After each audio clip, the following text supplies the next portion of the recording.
बच्चों, आज के इस हिंदी के वीडियो में सभी का स्वागत है।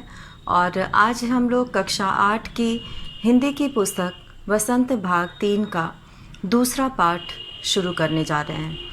तो दूसरे पाठ का नाम है लाख की चूड़ियाँ। ये कामता नाथ की लिखी हुई कहानी है। और इस पाठ को शुरू करने से पहले लेखक के बारे में थोड़ी सी जानकारी देना चाहूँगी। कामता नाथ का जन्म 1934 में 22 सितंबर को लखनऊ में हुआ था और 7 दिसंबर 2012 में जो है इनका निधन हुआ था। तो इस कहानी को लिखने का उद्देश्य शहरीकरण और औद्योगिकरण के कारण गांव में कुटीर उद्योग एवं हस्तकला का दिन प्रतिदिन होने वाला पतन है। वहाँ के लोगों का बेरोजगार होने का जो दुख है वो इस कहानी के माध्यम से लेखक ने व्यक्त किया है। तो लाख की चूड़ियाँ, इसके बारे में, ऐसे कारीगर के बारे में जो लाख की चूड़ियाँ बनाता था और उसके साथ क्या घटना घटती है उसका वर्णन इसमें किया गया है। लाख की चूड़ियाँ, बदलू जो है सारे गांव में, बदलू मुझे सबसे अच्छा आदमी लगता था क्योंकि वह मुझे सुंदर सुंदर लाख की गोलियां बनाकर देता था। मुझे अपने मामा के गांव जाने का सबसे बड़ा चाव कहते हैं जो इच्छा होती है, जो चाव होता है, जो इच्छा होती है, वह यही रहता था कि जब मैं वहाँ से लौटता था तो मेरे पास ढेर सारी गोलियाँ होती, रंग बिरंगी गोलियाँ जो किसी भी बच्चे का मन मोह लें। तो इस कहानी की शुरुआत जो है वो बदलू के जीवन से होती है और बदलू जो है उसे लाख की छोटी छोटी गोलियां बनाकर देता था। तो इसमें सारे गांव में बदलू बहुत ही प्रसिद्ध था और वह जो है कांच लाख की गोलियां बनाता था। और इसमें जो है बदलू का बहुत ही महत्वपूर्ण, ये कहानी का जो मूल आधार है वह बदलू है। तो इसमें जो है जब शहरीकरण होता है, औद्योगिकरण होता है, अर्थात फैक्ट्रियाँ लगाई जाती हैं और धीरे धीरे जो कारीगर होते हैं, ऐसे शिल्पकार जो होते हैं, वो धीरे धीरे ख़त्म होने लगते हैं। तो इस पाठ के माध्यम से लेखक यही बताना चाहते हैं कि आधुनिक युग में मशीनीकरण का प्रभाव निरंतर बढ़ता जा रहा है।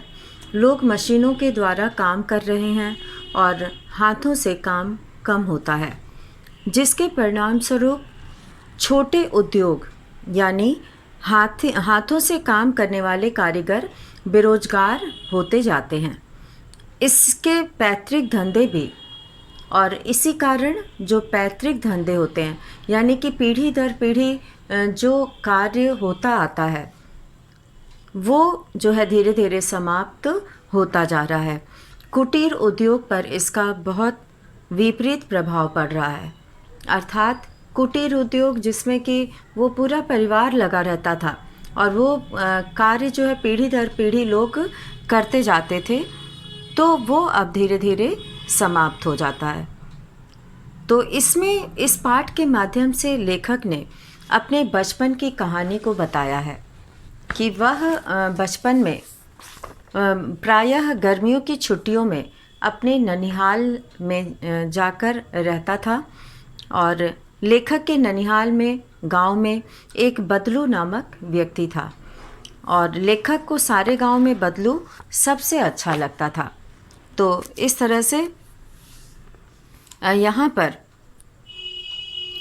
वो कहता है कि मैं अपने मामा के घर बहुत ही चाव से जाता था और सारे गांव में बदलू मुझे सबसे अच्छा आदमी लगता था।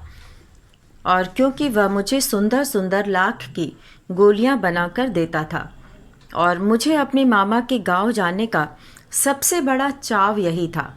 इसी कारण वो अपने मामा के यहाँ जाता था और जब वो वहाँ से लेखक लौटते थे तो उनके पास ढेर सारी रंग बिरंगी गोलियाँ होती थीं जो किसी भी बच्चे का मन मोह ले।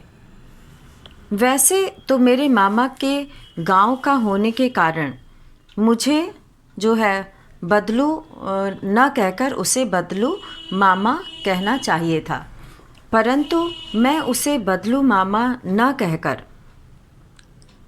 काका कहा करता था, बदलू काका, जैसा कि गांव के सभी बच्चे उसे कहा करते थे। बदलू का मकान कुछ ऊंचे पर बना था। मकान के सामने बड़ा सा सहन था जिसमें एक पुराना नीम का वृक्ष लगा था।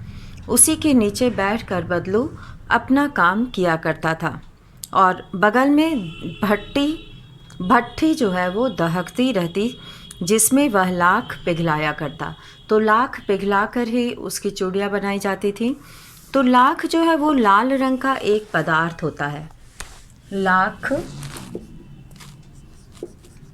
लाख जो है वो लाल रंग का एक पदार्थ जिसे पिघलाकर चूड़ियाँ बनाई जाती हैं। तो ये लाल रंग का लाख जो है वो एक लाल रंग का पदार्थ होता है।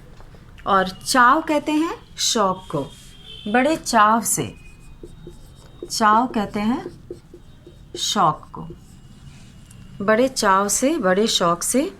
और ढेर सी का मतलब होता है बहुत सी, ढेर सी, ढेर सी मतलब बहुत सी।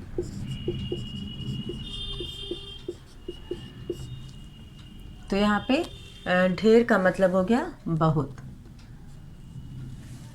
ढेर सी बहुत सी गोलियाँ उसे बनाकर देता था।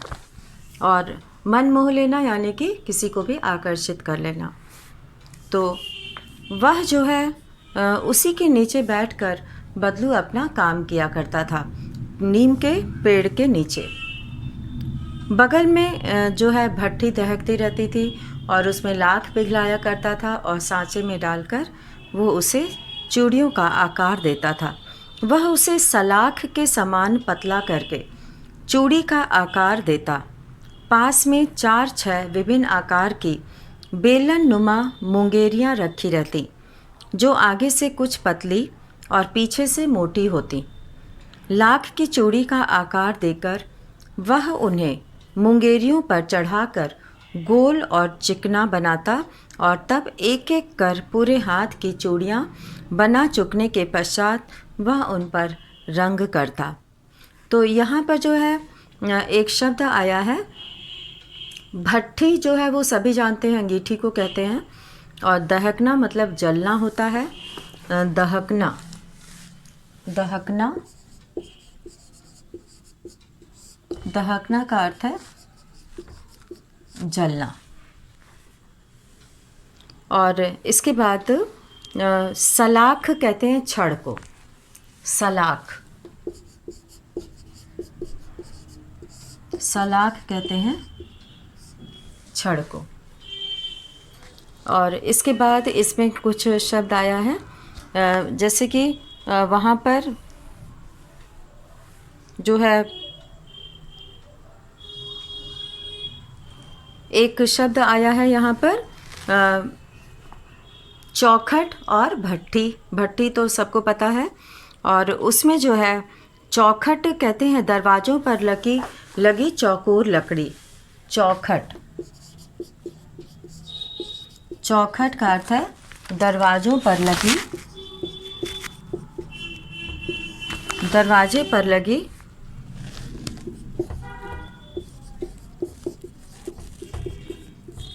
चौकोर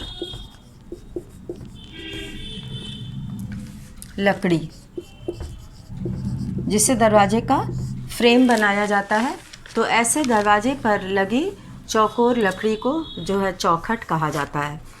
और इसमें जो है वह उस चौखट पर, वहाँ पर उसके मकान के सामने सामने एक लकड़ी की चौखट पड़ी रहती, जिस पर लाख के मुलायम होने पर वह उसे सलाख के समान पतला करके चूड़ी का आकार देता था। और इसमें जो है आगे मनिहार शब्द आया है, चूड़ियाँ बनाने अथवा बेचने वाला। तो इसमें चूड़ियाँ बनाने और बेचने वाले को मनिहार कहते हैं। तो वह जो है लाख की चूड़ियों को आकार देकर उन मुंगेरियों पर चढ़ाकर, यानी कि जो बेलन नुमा होती थी उन पर चढ़ाकर उससे वो गोल गोल चूड़ियाँ बनती थीं। तो उसको आकार देने के लिए उसकी आवश्यकता पड़ती थी। तो इस तरह से यहाँ पर इस अनुच्छेद में ये बताया गया कि बदलू जो है वो कहाँ पर बैठकर कार्य करता था, और लोग उसे लेखक उसे बदलू मामा न कहकर वह उसे बदलू काका कहता था। और सभी बच्चे उसे काका कहते थे, इसीलिए लेखक भी उन्हें काका कहता था, बदलू काका। बदलू का मकान ऊंचाई पर था, कुछ ऊंचे पर बना हुआ था, और वहीं पर वो नीम के पेड़ के नीचे बैठकर कार्य करता था। और अब आगे जो है बदलू जो है यह कार्य, बदलू यह कार्य हमेशा जो है वो अपने उसी जगह पर करता था।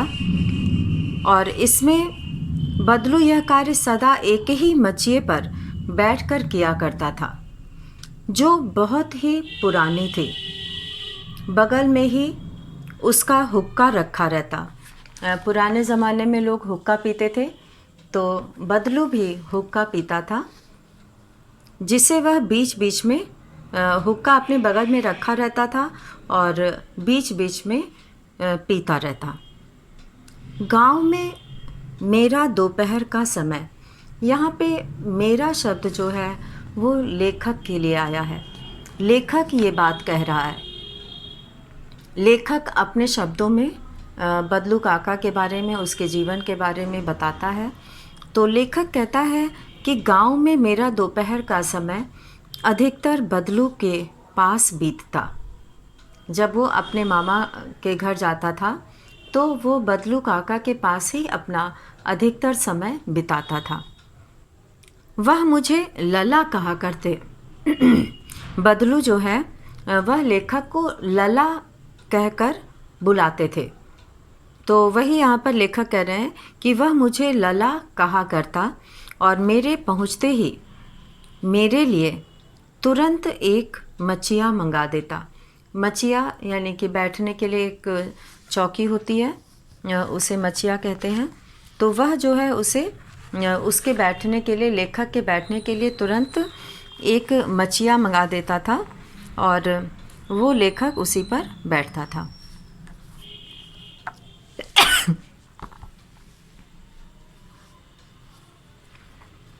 वह लगभग रोज ही वह 4-6 जोड़ी चूड़ियाँ बनाता। वो वहीं पेड़ के नीचे बैठकर 4-6 जोड़े चूड़ियाँ बनाता। पूरा जोड़ा बना लेने पर वह उसे बेलन पर चढ़ाकर कुछ क्षण चुपचाप देखता रहता, मानो वह बेलन न होकर किसी नववधू की कलाई हो।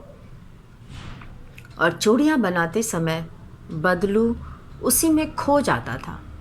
वह कल्पना करने लगता था कि जो चूड़ियाँ वह बना रहा है वो कैसी लगेंगी, और उसको जब वह बेलन पर चढ़ाकर उसे, इसीलिए वो कुछ क्षण जो है, कुछ समय, क्षण कहते हैं कुछ समय को, देखता रहता मानो वह बेलन न होकर किसी नववधू की कलाई हो। यानी कि उसे ये लगता था कि अगर किसी कलाई में ये चूड़ियाँ जाएंगी तो वो कैसी लगेंगी। तो वो बेलन न होकर उसे लगता था कि किसी की कलाई है और उसी के हाथ के लिए उसने वो चूड़ियाँ बनाई हैं। तो यहाँ पर जो है बदलू जो है मणिहार था। अगला अनुच्छेद हम लोग पढ़ रहे हैं यहाँ पर। बदलू मणिहार था। चूड़ियाँ बनाना उसका पैतृक पेशा था और वास्तव में वह बहुत ही सुंदर चूड़ियाँ बनाता था। लाख की चूड़ियाँ जो है वैसे भी बहुत सुंदर लगती हैं और रंग बिरंगी होती हैं और इसीलिए जो है वो लोगों को बहुत जल्दी पसंद आ जाती हैं। पैतृक जो है वो पैतृक का अर्थ होता है कि पूर्वजों का या पिता से प्राप्त या जो पुश्तैनी हमारे दादा परदादा या नाना परनाना के समय से जो चीज़ें चली आ रही हैं। बदलू चूड़ियाँ बनाना बदलू का पैतृक पेशा था। तो पैतृक यहाँ पर पैतृक का अर्थ हो गया कि जो पूर्वजों का हो, पिता से प्राप्त या पुश्तैनी। तो पैतृक पूर्वजों का या पिता से प्राप्त। पैतृक पूर्वजों का या पिता से प्राप्त। पिता से प्राप्त पैतृक हो गया। कहते हैं ना कि ये मेरी पैतृक संपत्ति है, यानी कि पिता के द्वारा दी गई संपत्ति है, यानी कि ये जो धन दौलत है, जो ये जितनी भी संपत्ति है वो पैतृक है, अर्थात पिता से प्राप्त है। तो इसीलिए यहाँ पे पैतृक। और पेशा कहते हैं व्यवसाय को, यानी कि जो काम वो लोग करते हैं वो उनका पेशा होता है। जैसे कि बदलू का कार्य था चूड़ियाँ बनाना, तो ये उसका पेशा है। तो चूड़ियाँ बनाना उसका पैतृक पेशा था, यानी कि उसके पिता भी चूड़ियाँ बनाते थे और इसीलिए वो भी जो है चूड़ियाँ बनाने का काम करता था और वास्तव में वह बहुत ही सुंदर चूड़ियाँ बनाता था। यहाँ पे सुंदर चूड़ियाँ विशेषण और विशेष्य का प्रयोग है। यहाँ पर चूड़ियाँ जो है वो विशेष्य हैं और सुंदर जो है विशेषण है। तो वास्तव में वह बहुत ही सुंदर चूड़ियाँ बनाता था। उसकी बनाई हुई चूड़ियों की खपत का अर्थ होता है उसका प्रयोग। खपत का मतलब उसका प्रयोग, माल की बिक्री। खपत मतलब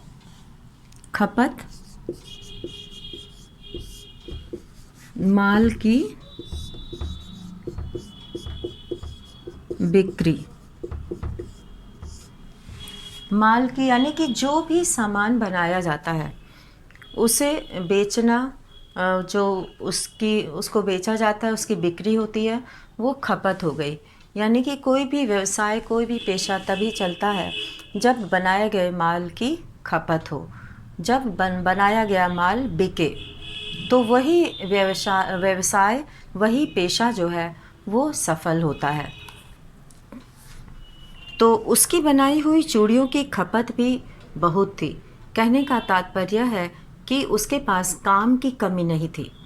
हमेशा जो है उसके पास चूड़ियाँ बनाने का जो है ऑर्डर रहता था, चूड़ियाँ बनाने का काम रहता था। उस गांव में तो सभी स्त्रियाँ उसकी बनाई हुई चूड़ियाँ पहनती ही थीं। आसपास के गांवों के लोग भी उससे चूड़ियाँ ले जाते थे। यानी कि जो उसके गांव की स्त्रियां थीं, महिलाएं थीं, वो तो उसकी बनाई चूड़ियाँ पहनती ही थीं, लेकिन आसपास के गांव की भी महिलाएं आकर चूड़ियाँ ले जाते थे। परंतु वह कभी भी चूड़ियों को पैसों से बेचता न था। वह जो है कभी भी चूड़ियों को पैसों से बेचता नहीं था, यानी कि वो चूड़ियों के बदले पैसे नहीं लेता था। उसका अभी तक वस्तु विनिमय का तरीका था और लोग अनाज के बदले उससे चूड़ियाँ ले जाते थे। वस्तु विनिमय जो है वह वस्तु के बदले वस्तु लेना वस्तु विनिमय कहलाता है। और इसमें जो है वस्तु के बदले दूसरी वस्तु लेना। विनिमय का अर्थ होता है विनिमय। विनिमय का अर्थ होता है वस्तु के बदले दूसरी वस्तु लेना। वस्तु के बदले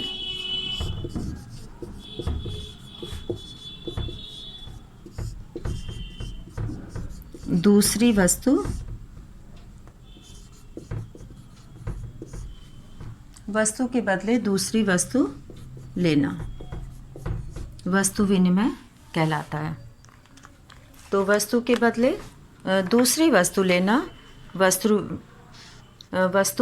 विनिमय कहलाता है। तो यहाँ पर उसका अभी तक वस्तु विनिमय का तरीका था, यानी कि अपनी चूड़ियों को बेचने के लिए वह वस्तु विनिमय के तरीके से ही वह बेचता था, क्योंकि वह वस्तु के बदले पैसे नहीं लेता था, वस्तु के बदले वस्तु ही लेता था।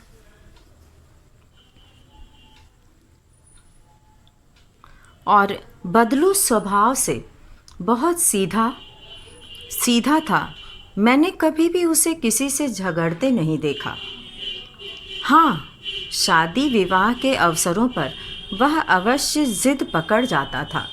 ज़िद पकड़ना यानी कि अपनी बात पर अड़े रहना। तो वैसे तो वह स्वभाव से बहुत ही सीधा था। मैंने कभी भी उसे किसी से झगड़ते नहीं देखा। और शादी ब्याह के अवसर पर वह अपनी ज़िद पर अड़ जाता था। जीवन भर चाहे कोई उससे मुफ्त चूड़ियाँ ले जाए, परंतु विवाह के अवसर पर वह सारी कसर निकाल लेता था। वैसे भले लोग उससे बिना पैसे दिए, बिना कुछ दिए, बिना वस्तु दिए जो है चूड़ियाँ ले जाए, वह कुछ नहीं कहता था। लेकिन जब शादी ब्याह पड़ता था तो वह पूरी कसर निकाल लेता था। कहने का मतलब है कि वह मुँह मांगी चीज़ें मांगता था। और आखिर सुहाग के जोड़े का महत्व ही और होता है। और वह ऐसा इसलिए करता था क्योंकि शादी ब्याह जो है वो खुशी का अवसर होता था, और वह कहता था कि विवाह के जोड़े का महत्व ही कुछ और है। यानी कि सुहाग की चूड़ियाँ जो वो बनाता था, एक ऐसी स्त्री के लिए जिसका विवाह होने वाला है, तो वो सुहाग की चूड़ियों का महत्व ही कुछ और होता है। बड़े सौभाग्य की बात होती है। इसीलिए वह जो है उस समय अपनी मुँह मांगी चीज़ें मांगता था। मुझे याद है मेरे मामा के यहाँ किसी लड़की के विवाह पर ज़रा सी किसी बात पर बिगड़ गया था, और फिर उसको मनाने में लोहे लग गए थे। कहने का तात्पर्य यह है कि उसे याद है कि उसके मामा के यहाँ किसी के लड़की के विवाह पर थोड़ी सी बात पर वह इतना बिगड़ गया था, यानी कि गुस्सा गया था, नाराज़ हो गया था, कि फिर उसको मनाने में लोहे लग गए थे। यानी कि बहुत मेहनत करनी पड़ी थी उसको मनाने के लिए कि उसकी नाराज़गी दूर हो जाए और वह जो है सामान्य हो जाए। तो उसे मनाने के लिए बहुत मेहनत करनी पड़ी थी। विवाह में इसी जोड़े का मूल्य इतना बढ़ जाता था कि उसके लिए उसकी घरवाली को सारे वस्त्र मिलते, ढेरों अनाज मिलता, उसको अपने लिए पगड़ी मिलती और रुपए जो मिलते सो अलग। तो विवाह में इसी जोड़े का मूल्य, जो चूड़ियाँ बनती थीं, इसी का मूल्य बहुत बढ़ जाता था। और उसके लिए उसकी घरवाली को बहुत सारे कपड़े भी मिलते थे, अनाज भी मिलता था, और पगड़ी मिलती थी बदलू काका को, और इस पैसे जो मिलते थे वो अलग से मिलते थे। यदि संसार में बदलू को किसी बात से चिढ़ थी तो वह थी कांच की चूड़ियों से। अब यहाँ से शुरू होता है परिवर्तन, समय का परिवर्तन, और समय की मांग, और लोगों की रुचियाँ बदलना, शौक़ बदलना, और ज़रूरतें बदलना। तो ये सारी चीज़ें होती हैं जो कोई भी जो लघु उद्योग होते हैं जो ऐसे शिल्पकार होते हैं, जो ऐसे कारीगर होते हैं, उनकी बनाई चीज़ों की धीरे धीरे खपत कम होती जाती है, उनकी मांग कम होती जाती है और ऐसे कारीगर धीरे धीरे समाप्त होने लगते हैं। तो यहाँ से परिस्थितियाँ जो है वो कैसे दस्तक देती हैं, कैसे समाज में बदलाव आता है, लोगों का शौक़ बदल जाता है, लोगों की इच्छा बदल जाती है। तो यहाँ से लेखक जो है वह कहता है कि यदि संसार में बदलू को किसी बात से चिढ़ थी तो वह थी कांच की चूड़ियों से। तो वह कांच की चूड़ियों से बहुत ही चिढ़ता था। क्यों चिढ़ता था? यदि किसी भी स्त्री के हाथों में उसे कांच की चूड़ियाँ दिख जाती तो वह अंदर ही अंदर कुढ़ उठता और कभी कभी तो दो चार बातें भी सुना देता।